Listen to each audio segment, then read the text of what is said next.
Olá, pessoal, tudo bem com vocês? Meu nome é Lucas, tá? Eu faço parte aí do Market Talks, né? A gente está com esse projeto aí do Market Talks, que é um grupo do Telegram, no qual a gente divide estudos lá e ensina o pessoal um pouquinho de leitura de contexto econômico, a leitura de preço de ativo, né? E a gente resolveu passar isso aqui, distribuir isso aqui pro YouTube, né? Deixar acessível para o máximo de pessoas possíveis, ajudar da melhor forma possível nessa leitura de mercado que é um pouco chata, não é chata, mas é um pouquinho difícil no início, né, gente? Que às vezes tem muita informação aí no mercado, nas redes sociais, como aqui no YouTube, né? Muitos vendedores de curso aí vendendo coisa que a gente vai explicar aqui até mesmo assim, nos melhores cursos, né? A gente vai explicar algumas coisas aqui de forma gratuita para você ter acesso a isso daí e ter uma melhor leitura de mercado. Nosso projeto consiste, pessoal, em trazer para vocês aqui uma leitura de contexto econômico, análise gráfica, tape reading e estrutura de mercado, para você se situar como que funciona o mercado, que o mercado não é só isso de vender e comprar, não. Não, tem muita coisa atrás, tem institucionais, tem bancos, tem empresas fazendo heads e tudo mais, se posicionar da melhor forma possível. E não é esse cruzamento de média, candle e tal, né, que o pessoal vende por aí, não, tá? Tem uma coisa que é claro que você não tem que se para você fazer essa coisa mais CPF, né, mais pessoa física aí, não tem necessidade de se aprofundar tanto nessa questão de estrutura de mercado. Mas é essencial que você tenha noção do que acontece para que você tome as decisões mais corretas possíveis. Porque o mercado em si, durante um dia, ele vai te dar em torno de uma oportunidade, duas, três, quatro, cinco oportunidades boas, que dá para você aí fazer assim, tirar um financeiro bacana, tenta como se fazer operações bacanas, sem ficar se expondo aí o dia inteiro, sem ficar você fazendo 50 operações, como a gente vê muitos casos por aí. Então, assim, a gente do lado do Market Talks resolveu fazer esse projeto, né, para deixar mais acessível possível para as pessoas, para que elas consigam ter acesso a esse material. Pessoas que não tenham condição e tudo mais, que não tenham condição de arcar com um curso caro e às vezes que não entrega o que realmente ela precisa aprender. Então a gente decidiu trazer isso daqui e expor aqui no YouTube e deixar acessível para todo mundo. Quem tiver interesse em acompanhar as próximas aulas, que a gente vai ter mais aulas aí ao longo das semanas, tá? A gente vai ter também material, esse PDF mesmo está disponível lá dentro do nosso grupo. Nosso link do nosso grupo lá do Market Talks vai ficar aqui na descrição. Quem tiver disponibilidade, quem tiver interesse em conhecer, saber como que funciona essa questão de análise que a gente tem, essa forma de leitura de preço, leitura de contexto econômico, né? Como que acontece os ciclos de mercado e tudo mais, pode entrar aí no nosso grupo, que o nosso link vai estar aqui na descrição. Será bem-vindo, tá? E no mais, eu peço para vocês aqui, antemão, que já curta, compartilha para esse vídeo aqui para pessoas que estejam interessadas realmente em estudar mercado financeiro e traçar isso aqui como até mesmo uma profissão, tá, pessoal? Eu espero que vocês aproveitem e que o conteúdo seja de valia para vocês. Só um alerta é que esse primeiro conteúdo aqui, que se trata mesmo da parte introdutória de macroeconomia e tudo mais, que envolve um pouco de economia, é um pouquinho maçante, pessoal. Só que ele é essencial. Não tem como a gente passar por ele e você ter um aprofundamento, tá? Nessa matéria. É claro que a gente não vai fazer nada aqui, um curso de economia, tá? A gente vai abordar, assim, pontos importantes para dentro da macroeconomia que a gente usa para leitura de contexto, mas é claro que a gente não vai aprofundar muita coisa, não, tá? Então vocês ficam tranquilos, não vai ter continha, não vai ter nada. É mais para vocês terem uma noção de como funciona e vocês conseguirem auxiliar isso na leitura de macroeconomia para vocês, tá bom?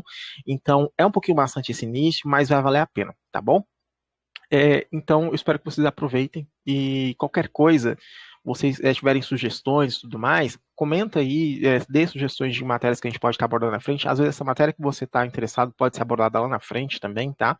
Então, pode contribuir aí também com sugestões, será de grande valia para nós, agradeço muito o antemão, tá bom? Vamos lá então, pessoal. Como dizemos aí, então, nós estamos com esse projeto do Market Talks, tá? E nós vamos iniciar ali então para a introdução de economia, né? Introdução de macroeconomia para vocês.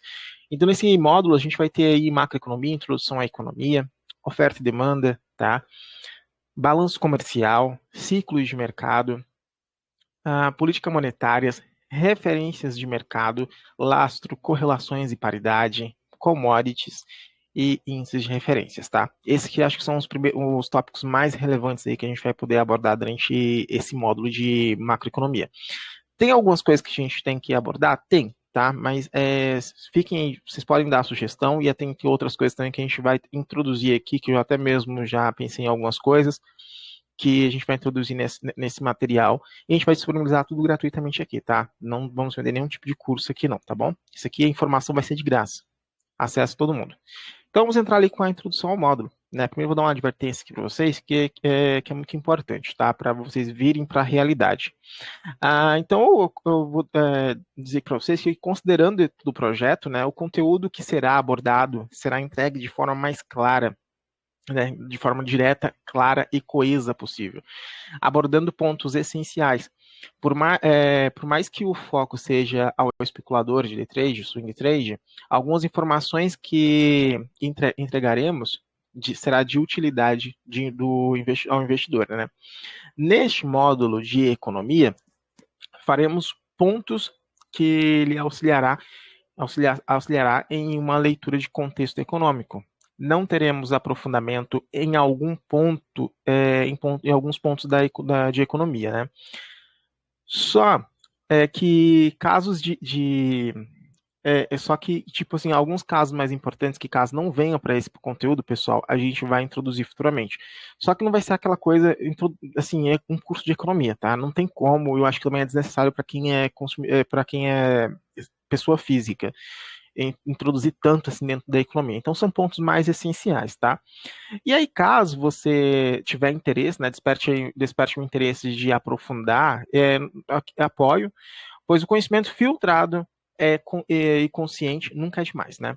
Antemão, aconselho ferrenhamente que se desvincule de qualquer idealismo político, pois isso pode distorcer sua leitura, não só de contexto, mas até leitura gráfica. O mercado financeiro para grandes players, institucionais, bancos e afins, é uma ferramenta de proteção de capital e, se for oportuno e viável, alavancar seus ganhos. Quanto mais o racional e menos ideológico, melhor para a permanência no mercado. Então já aviso para vocês, pessoal, de coração, não levem muito para o seu idealismo político, tá? Eu sei que a gente está num momento muito complicado aí, né? Às vésperas do primeiro turno da eleição aí. Eu espero que seja termine no primeiro turno, mas se caso estiver aqui no segundo, ok. Mas a gente está nas vésperas das eleições aí de 2022 e eu sei que é um tema muito polêmico, é um tema muito polarizado dentro do nosso país, mas só que uma coisa que você tem que entender, no mercado você está em busca de quê? De ter razão ou de ganhar dinheiro? Primeira coisa que você tem que ter em mente, está disposto a querer ter razão ou você ir junto com os grandes players e realmente fazer movimentos corretos? Né? Então, tem que tomar muito cuidado com o idealismo, tá? Às vezes o mercado vai jogar para o lado de tal posição ou de tal posição, você tem que estar aberto, você tem que ver. Eu sempre falo assim, você tem que ficar data dependent, né? Você tem que ficar dependente dos dados. Os dados vão dizer a direção que você tem que ir. Se o risco do país está grande ou não está, se está compensando investir ou não está compensando, se está compensando realizar ou não. Enfim, você tem que estar sempre dependente de dados e não de idealismo político e querer ter razão dentro do mercado, tá? Porque até mesmo a gente é um peixinho dentro de um mar inteiro, entende? E não tem como a gente movimentar esse mar todo. Então a gente tem que seguir quem movimenta, tá bom? Continuando aqui, né, nós temos aqui os materiais complementares que nós vamos usar nesse módulo. E esses materiais complementares são Fundamentos de Economia, do professor Marco Antônio Sandoval de Vasconcelos e Manuel Henriques Garcia, tá? Impresso aí pela Saraiva. E nós temos também o Dominando Ciclos de Mercado, tá, do Howard Marks, e os Opções, Futuros e Derivativos, nona edição, do John Serru. Tá? Esses 3 livrinhos aí são muito importantes para você entender o que seria a macroeconomia. Acho que ajuda bastante, principalmente os 2 primeiros. Tá? O último, que é Opções, Futuros e Derivativos, ele é mais, e outros derivativos, ele é mais voltado um pouquinho para a estrutura, tesouraria, é um pouquinho mais pesado. Tá? Mas não tão a leitura é bem tranquila. Ele é em vista das outras edições. Essa nona edição ela está bem tranquila. Mas esses dois primeiros aí, Fundamentos de Economia e Dominando Ciclos de Mercado, eles já são já bem essenciais para você situar dentro do mercado, tá bom? Então já fica a minha dica aqui para vocês. Se caso tiver interesse em adquirir e aprofundar o seu conhecimento, já fica esses três livros, né, para vocês adquirirem, ou se não, se vocês quiserem priorizar os dois primeiros, tá bom? Então vamos iniciar aqui nosso conteúdo, nosso módulo, né, na introdução à economia. É um pouquinho textinho, um pouquinho chatinho, mas, gente, respira e aceita esse processo, tá? Porque é essencial, tá bom? Isso aqui vocês vão ver na frente, que é essencial vocês terem um pouquinho desse conhecimento, ok? Então vamos iniciar aqui a introdução à economia. Nós temos aqui a definição de economia pelo professor Marco Antônio Sandoval de Vasconcelos. A economia define-se como uma ciência social que estuda de que maneira a sociedade decide, entre parênteses, escolhe empregar recursos produtivos na produção de bens e serviços, de modo a distribuí-los entre as várias pessoas e grupos da sociedade, a fim de satisfazer as necessidades humanas, tá bom? Então aí a gente nada a ver mais que a economia em si é uma ciência social, né? Deve ser surpresa para muita gente, né, que achava que a economia em si era uma ciência exata, mas não. Ela é uma ciência social, que é onde ela traça, ela decide, ela escolhe entre as oportunidades à frente qual é a melhor assim, e distribuição de seus recursos produtivos, né? Na qual que seria o melhor custo-benefício, no mais. Então a gente vê então como base aí da ciência econômica, nós conseguimos ver enxergar aqui a ciência, que é uma ciência social, que ela é baseada em escolhas, né, para administrar essa escassez e aí também atender às necessidades humanas, administrando assim os recursos que eles são o quê? Escassos, né? E para fazer a melhor forma de distribuição dessa produção, correto? Então a gente vê aí essas bases, essa é uma das bases da ciência da ciência econômica, tá? Prosseguindo, então temos como ciência social o estudo da teoria econômica, né? Tipo, erradinho aqui, né? Mas o estudo da teoria econômica pode ser ter diversas interpretações e, consequentemente, há várias correntes de pensamentos econômicos.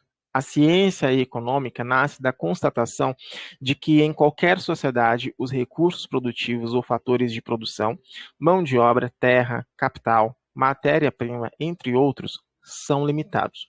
Uma coisa que a gente já vê aqui é que os fatores de produção são limitados, eles são escassos. Por outro lado, os desejos e as necessidades humanas são ilimitadas, ou seja, nossos desejos eles vão renovando, né? Assim, então, consequentemente, eles sempre renovam por força do próprio crescimento populacional e pela contínua elevação do padrão de vida. Independentemente do seu grau de desenvolvimento, nenhum país consegue dispor de todos os recursos os quais necessita. Então, por mais que você produza tantos toneladas de soja, tantas toneladas de milho, tantas toneladas de café, não são o suficientes para aquele país. Ele precisa exportar, ele precisa de importar também de outros países, né? Essas matérias, esses produtos, às vezes fica muito caro para aquele produto, porque às vezes o país não tem uma tecnologia que é essencial para você agregar valor, né, manufaturar aquele produto, então ele precisa exportar para outros países, para importar novamente, porque às vezes para ele investir nesse equipamento, nessa tecnologia, é um investimento muito caro e às vezes não compensa. Esse caso aí a gente pode levar em consideração as refinarias. É muito caro você construir uma refinaria, demora anos, se não me engano é 100 anos a estimativa, para você ter novamente, para você ter os lucros dentro de uma refinaria, sem falar que a volatilidade, que é o ativo também, que é um ativo de energia, né, que é o petróleo. Então, ao mesmo tempo que ele está custando aí, às vezes, $120, às vezes está custando ali $40, e isso daí oscila muito rápido, de forma muito rápida. Então, para você reter o dinheiro, para você ter novamente o investimento que você fez naquela refinaria e começar a ter lucro, demora muito tempo, não compensa você ficar fabricando você ficar construindo. Então, às vezes, você exporta a matéria-prima e importa os derivados. Né? Continuando, então, tem-se como um problema de escassez recursos limitados, contrapondo-se à necessidade humana. Em função da escassez de recursos, toda a sociedade tem de escolher entre alternativas de produção e de distribuição dos recursos da atividade produtiva entre os vários grupos da sociedade. Essa é a questão central do estudo da economia. Tá? Como alocar recursos produtivos limitados de forma a atender a necessidade da necessidade humanas, né? Assim, a teoria econômica fornece instrumento de análise que ajuda a equacionar tais problemas. Aí é onde que a própria continha, né, a matemática entra. Que a partir do momento que você tem escolhas para se fazer, a gente pode equacionar elas para ver o melhor custo-benefício, qual é o melhor caminho em relação ao custo-benefício. Mostrando assim o custo-benefício, repetindo novamente aqui, né? Só um minutinho, pessoal. Isso. Mas aí, mostrando então o custo-benefício associados a cada escolha. Então, cada escolha ela vai ter um custo-benefício, às vezes vai ficar mais caro, uma ou outra vai ficar intermediária, a outra vai ser melhor, questão estratégica, trabalhista, tudo mais. Tudo isso entra no papel para ver se realmente compensa para o investidor. E a gente não está falando aqui só de empresa, não, tá? Para o investidor também. Porque nada mais que o mercado financeiro a gente está negociando papéis de empresas. E essa empresa, consequentemente, para ela ter uma receita boa, para ela atrair investidores, ela tem que ter o melhor custo-benefício em relação às suas escolhas, seus investimentos, para que ela tenha uma receita boa, um lucro bom, e aí assim reportar para os seus clientes, e aí atrair mais investidores, né? Nada mais mais que a gente assim, parece que a gente está voltado muito para a empresa, mas o mercado financeiro é isso, a gente está negociando papéis de empresas, basicamente. Tá bom? Continuando, né? Então aqui temos uma alusão aqui rapidinho, né? Vamos aprofundar muito, mas o material aqui está disponível lá no grupo do Telegram, vocês podem estar acessando aí pelo link da descrição. Nós temos então aqui uma imagem de um campinho, né? Onde umas vaquinhas estão passando, e aí ela tem um custo todo de produção, né? De você engordar essas vaquinhas e para ela começar a dar a produção de leite. Aí vem aqui o produtor, ele tira esse leite, ele leva para o lugar de trabalho, onde que vai trabalhar aquele leite, ver se ele está em condições de ser comercializado ou não, o que pode ser feito com ele, se tem teor de gordura, se não tem, se vai fazer leite, vai fazer derivado de leite, o que ele é bom, como que vai fazer esse leite durar mais tempo nas prateleiras, enfim. Aqui é onde que ele vai trabalhar esse leite.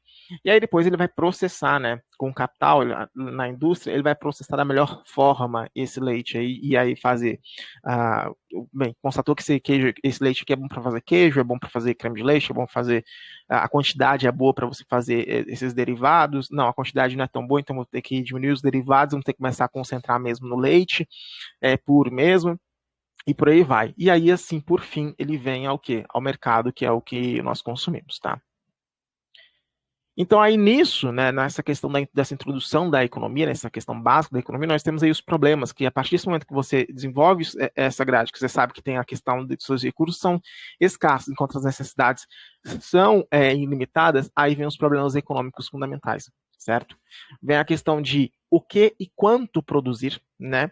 Dada a escassez dos recursos de produção, a sociedade terá de escolher dentro do leque de possibilidade de produção. Quais produtos serão produzidos e as respectivas quantidades a serem fabricadas, tá? E também como produzir, como que isso vai ser produzido. A sociedade terá que escolher quais recursos de produção serão utilizados para a produção de bens e serviços, dado o nível tecnológico existente. E a gente vai ver mais à frente aí qual que é a necessidade de você ter um nível de tecnologia suficiente, principalmente hoje. Quanto mais tecnologia, menos custo de produção você tem. Então, aí, geralmente, isso atrai mais investimento, atrai mais investidores e tudo mais. E aí temos a concorrência, né? A concorrência entre diferentes produtores, aí a concorrência entre os ofertantes, que acaba decidindo como serão produzidos os bens e serviços, e bens e serviços. Os produtores escolherão entre os métodos mais eficientes aqueles que tiver o menor custo de produção possível. E aí entra aquela questão de para quem produzir, qual que é o seu público-alvo. Então aí a sociedade terá também que decidir como seus membros participarão da distribuição dos recursos da sua produção, a distribuição da renda dependerá não só da oferta e da demanda nos mercados de serviços produtivos, ou seja, determinação dos salários, das rendas, da terra, dos juros e dos benefícios do capital, mas também da repartição inicial da propriedade e da maneira como ela se transmite por herança, tá? Então, aí nós temos esses três probleminhas aí que você tem, depois que você traça um produto, o que você tem que fazer? Você vai ter que definir a solução para esses três probleminhas, né? O que produzir, quanto produzir, né?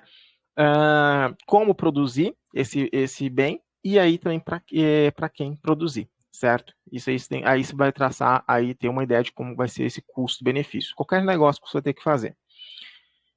E para explicar um pouquinho dessa questão de introdução de economia, para entrar no que a gente falou agora atrás, a gente vai entrar um pouquinho em geopolítica que é essencial, mas só que aqui a gente não prolonga muito, mas que, quem sabe mais à frente, né?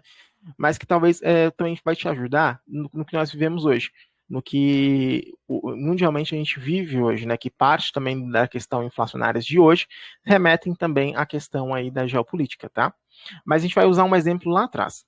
Nesse exemplo que a gente vai usar aqui, é uma linha de tempo de principais fatos da Guerra Fria. O que foi a Guerra Fria? A gente vai começar aí com 1945, a gente vai entrar um pouquinho em história aqui, pessoal, tá?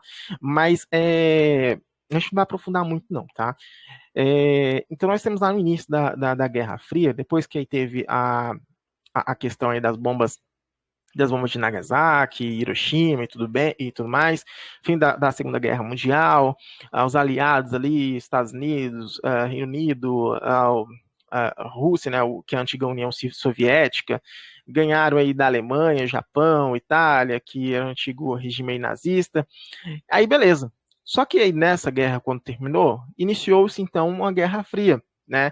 Uma Guerra Fria entre os Estados Unidos e a antiga União Soviética, aonde foi uma guerra, né, por busca de aliados, né, trazer aliados.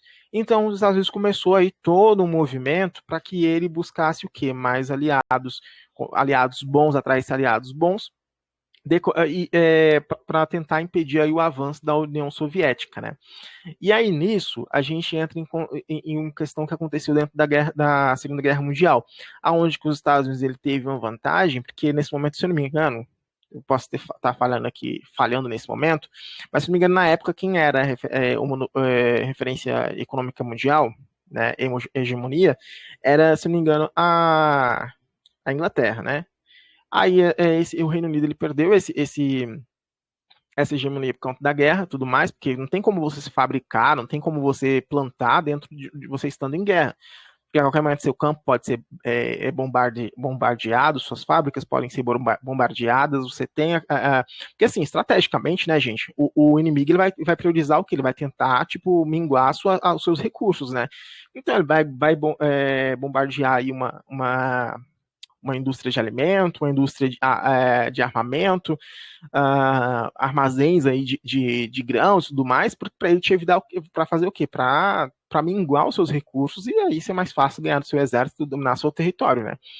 E então a questão produtiva dentro da zona do euro, ou desculpa, da zona europeia, né? Daquela época nem tinha, se não me engano, a zona europeia, mas dentro ali da Europa, né, na região da Europa, muito tinha a questão produtiva era muito menor, né?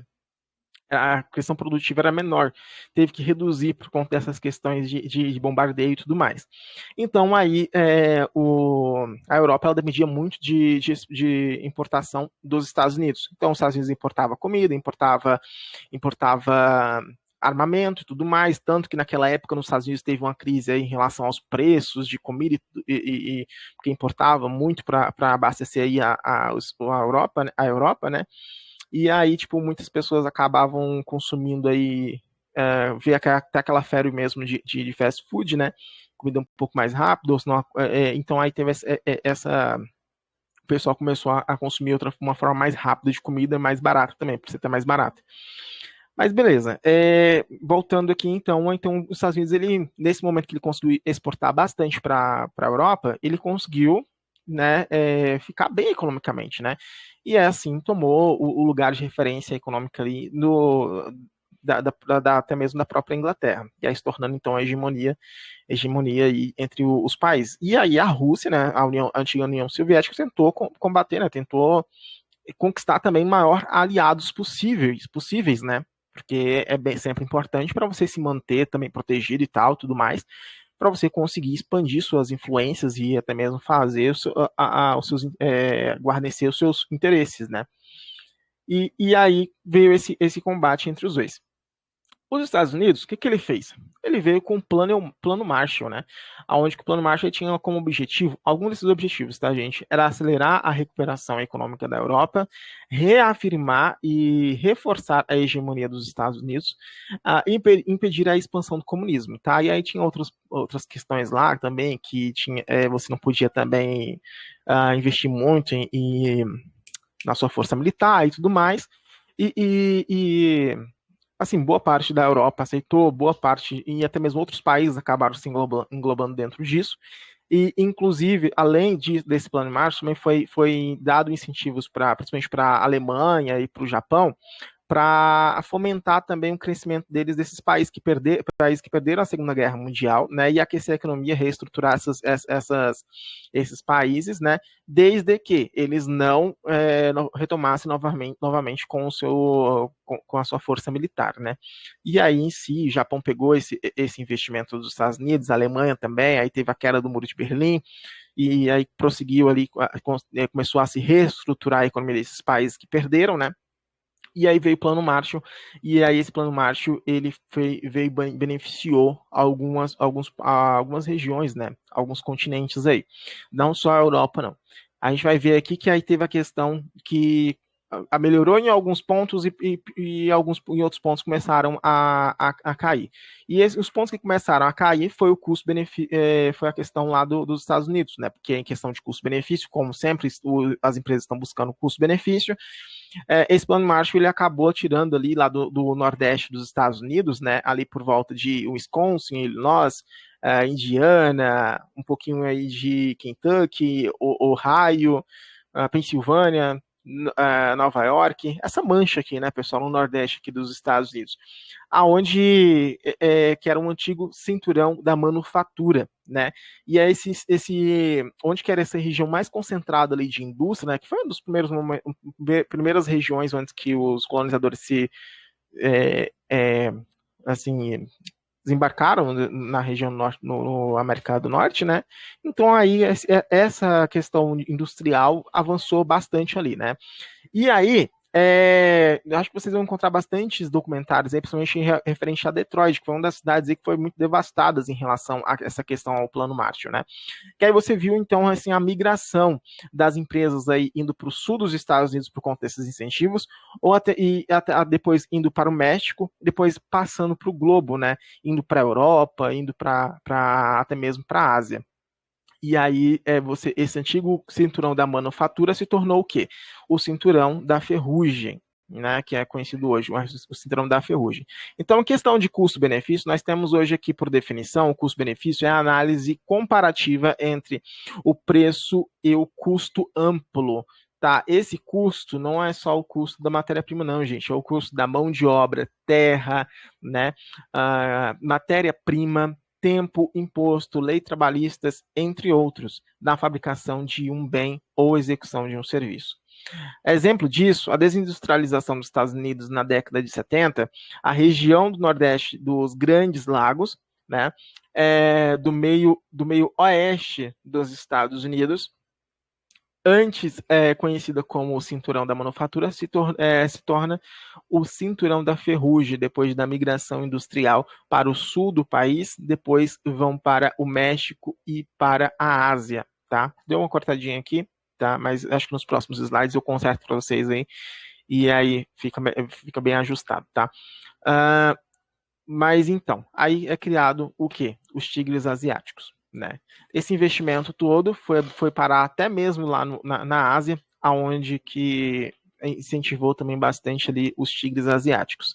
E já o Japão, que já estava um pouquinho melhorzinho das pernas lá, porque recebeu esse benefício também dos Estados Unidos, recebeu um benefício dos Estados Unidos depois da Segunda Guerra Mundial, já estava começando a se reestruturar, e aí ele também começou a investir também nesses países, né?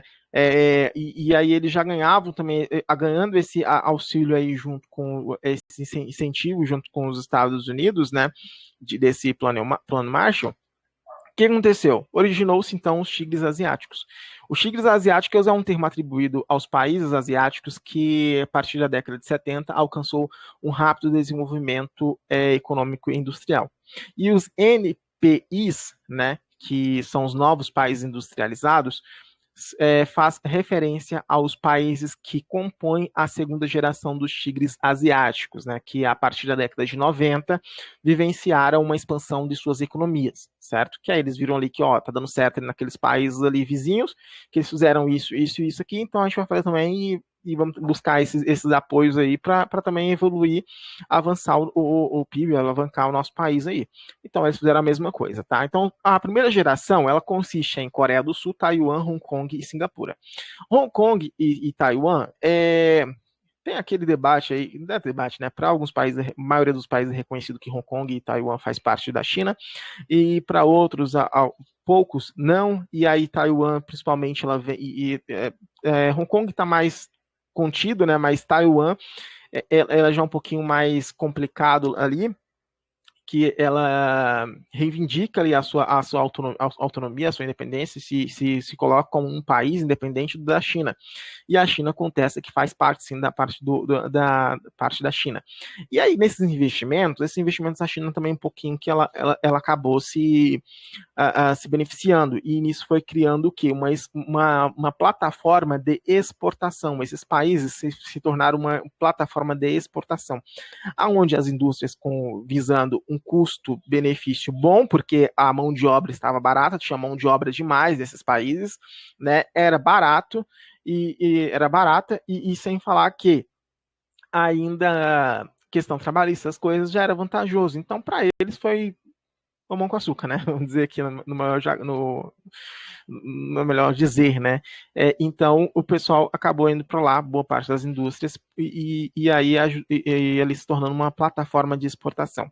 Então, a gente tem muitas empresas ali, principalmente de outros países, que se alocam lá por conta de ter facilidade de você ter os equipamentos e tudo mais próximos, ter a parte, então você pode fazer todo o processo de produção ali, né, e só mesmo ter aquela despesa com a exportação, né, então já diminui bastante os custos. A questão da mão de obra ser farta, então logo a mão de obra é um pouco mais barata, é um pouco mais acessível, e aí você tem esse todo custo-benefício, né?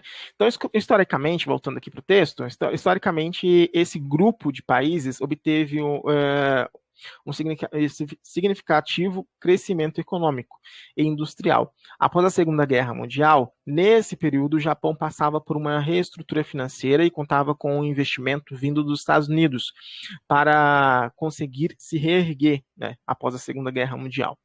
Além do mais, nesse pós-guerra, iniciava um período marcado por uma tensão bélica entre os Estados Unidos e a União Soviética, a URSS, onde ambas as nações buscavam meio de influenciar outros países a fim de que viessem a se tornar aliados, né? Assim, o governo norte-americano começou a oferecer investimentos expressivos para alguns governos em troca de apoio. Os países asiáticos receberam uma grande quantidade de capital que foi revertida que foi revertido para uma industrialização, desindustrialização nos Estados Unidos, industrialização nos países asiáticos, certo? Ah, foi para a industrialização e solidificação de seu desenvolvimento econômico. Juntamente com o capital recebido, os tigres asiáticos receberam um grande investimento. Além do capital que eles receberam para se reestruturar e tudo mais, eles receberam também um grande investimento em, aqui é onde que a palavra que a gente falou lá, que é muito importante, tecnologia, educação e qualificação da mão de obra, tá? É muito importante para o desenvolvimento de um país ele ter isso daqui, ele ter tecnologia, educação, qualificação da mão de obra, certo? E é uma coisa que também o Brasil recebeu também incentivos pelo Plano Marshall lá para tentar ter o Brasil como aliado. Então, a gente é um parceirinho assim de longa data dos Estados Unidos. Nesse incentivo, né, só que a gente fez de uma forma diferente. Enquanto os países asiáticos eles investiram em educação, tecnologia e qualificação da mão de obra, a gente fez, mas não fez tão assim quanto os asiáticos, né? A gente foi mais para o lado têxtil, para o lado mais agrícola, produção de alimentos, tudo mais. Essa indústria foi mais voltada para essa questão de alimentos e têxtil, né? Então, a questão de você agregar valor ao produto nem era tanto, né? Que indústrias que agregassem valor ao produto. Então, aí acaba o Brasil teve essa oportunidade, mas não desenvolveu bem lá naquela época. Já lá nesses tigres asiáticos, não. Eles investiram nisso, na tecnologia, na educação, né, e na qualificação de mão de obra, que é onde foi de maneira de tentar aperfeiçoar ao máximo a sua mão de obra, a tecnologia daquele país, para agregar valor ao produto, né? Manufaturar da melhor forma para você agregar valor. Quanto mais valor agregado, mais você tem tecnologia em um produto, né, mais você acaba vendendo de forma mais cara. Por exemplo, se uma lavadora, um freezer, alguma coisa que é produzida ali, ou se não enfim, equipamentos tecnológicos, alguma coisa assim, celular e tudo mais, peças de celulares é produzida ali. Você acha que esses equipamentos são mais caros que uma roupa, que o que era produzido aqui? Apesar que, gente, cada um país tem que produzir, né? Enfim. Mas ali, assim, o que era produzido lá tinha um valor agregado maior do que era produzido aqui. Então, aí, e aí, como foi pegando esse dinheiro e investindo na estrutura do país, aumentando ali a estrutura do país, né? Ele saiu um pouquinho na frente aqui, querendo ou não, do Brasil. Então, sim, além desses referidos governos locais, né, desses países, eles também ofereceram diversas vantagens, né, como benefícios fiscais. E a empresa adora isso, né? E você ter benefício social e benefício fiscal é a melhor coisa que tem, né? Aí sem falar ainda das outras coisas, mão de obra barato e tudo mais. Então era perfeito. Aqui nós temos um esqueminha bacaninha que a gente pegou lá no Descomplica para que vocês também pega o que aconteceu aí nesse plano Marshall, né? Não o plano Marshall, mas na questão aí dos tigres asiáticos, você sintetiza aí da melhor forma tudo isso que eu falei, tá? Mas isso aqui é uma coisa que aconteceu lá atrás, que vai dar um vislumbre para você do que está acontecendo agora, com a questão da Rússia, da Rússia, dos Estados Unidos, da China e aí entre os países da Europa, tá? Que muito das questões das parcerias ali vem desse movimento aqui dos Estados Unidos, né? E agora nós estamos vendo isso, presenciando, né, esse momento histórico também dessa questão, essa briga de narrativas, tá? Essa questão da geopolítica. Então, são países se movendo para tentar o máximo de aliado possível para querendo ou não, se colocar à frente dos outros, né? Se tornar a hegemonia no mundo. Continuando, nós temos aqui para oferta e demanda. Gente, não quero prolongar muito aqui, mas vamos fazer o seguinte: nós vamos encerrar aqui esse bloquinho, tá? Eu sei que foi um bloco bem puxado, que é um pouco mais texto e tudo mais, só que é necessário, tá?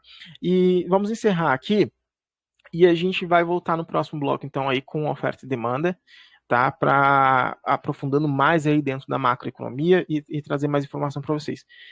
Eu peço para vocês que curta, compartilha, comente aí, faça sugestões, tá? Que o que nós visamos aqui é melhorar. Esse aqui é um projeto piloto, tá? Que a gente está tentando fornecer para vocês. É um pouquinho amador, talvez, mas o conteúdo é de grande valia, tá? É de muita valia para você.